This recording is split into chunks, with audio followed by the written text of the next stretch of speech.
যে কোনো কাজ বন্ধ করা যাবে না, কোনো কর্মবিরতি বা কাউকে ব্ল্যাকলিস্টেড করা যাবে না। যা সমস্যা হয় সমাধান করো, কথা বলো, আলোচনা করো। দেব কিন্তু আমার শত্রু নয়, দেব না কোনোদিন আমি ওকে শত্রু বানাবো।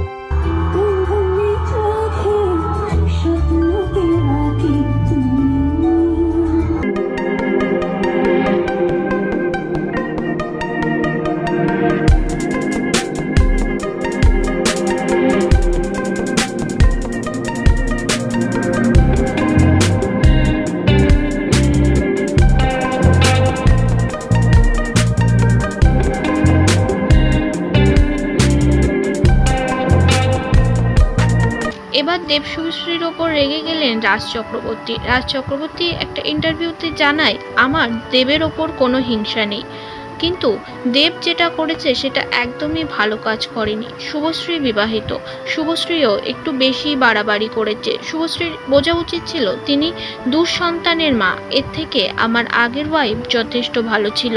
দেব শুভশ্রীর রোম্যান্টিক পারফরমেন্স দেখে ইতিমধ্যেই চর্চা হচ্ছে সোশ্যাল মিডিয়ায়। মুখ খুলেছিল রাজের প্রাক্তন স্ত্রীও। তিনি একটা স্ট্যাটাসের মাধ্যমে জানিয়েছিল, জানি রাজ কতটা জেলাস। অবশেষে রাজ চক্রবর্তীও মুখ খুললেন তার স্ত্রীর প্রাক্তন প্রেমিকের সঙ্গে বাড়াবাড়ি নিয়ে।